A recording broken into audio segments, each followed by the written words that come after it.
He ran away from Egypt, away from his past, his pain, and his purpose. Now, years later, alone in the desert, tending sheep, Moses thought his story was over. But one ordinary day, something extraordinary caught fire and never burned out. The desert was quiet. The kind of quiet that makes you think too much. Moses had once been a prince, raised in the luxury of Pharaoh's palace. But now, he was a shepherd, an exile.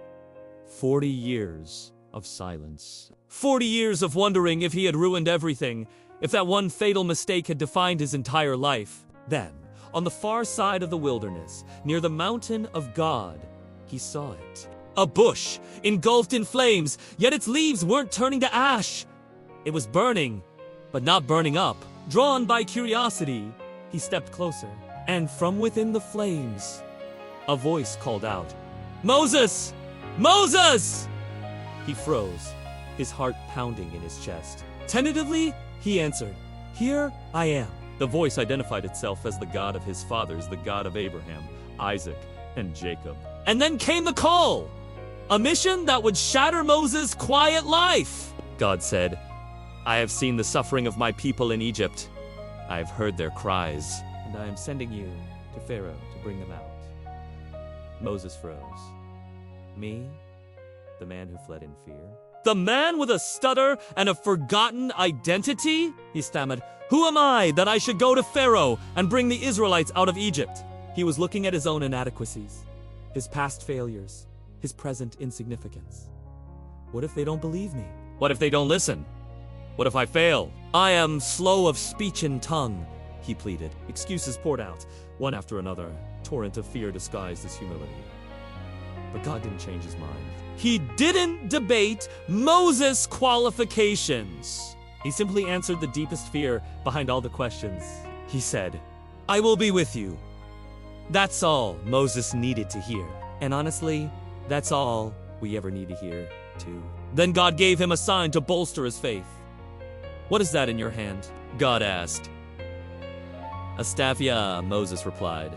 "Throw it on the ground," God commanded.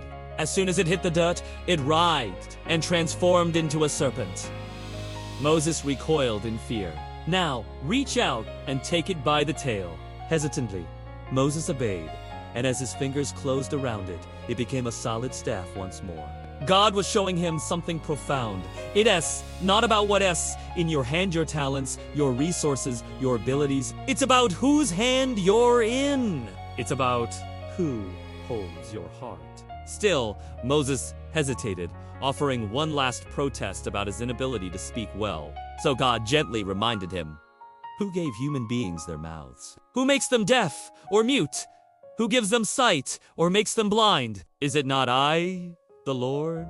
Now go, I will help you speak and will teach you what to say." And in that moment, the arguments ceased.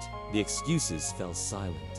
Moses stopped fighting his calling and started walking toward his destiny. Maybe you feel like Moses, disqualified, overlooked, hiding in your own desert, convinced your past mistakes have defined your future. Maybe you feel you don't have the right words, the right skills, or the right resume. But God doesn't call the qualified, He qualifies the called.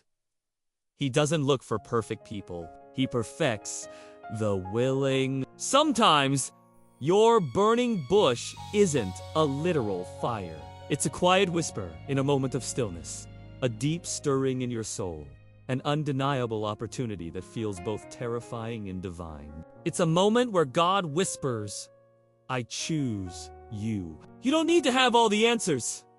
You just need a willing heart. Because if He is the one calling you, He has already prepared the way. This is Strive for Excellence, where ancient stories reveal timeless truths. If this story spoke to your heart today, please like, share, and subscribe for more content that inspires. And always remember, you don't have to be ready when God calls you, just have to be willing.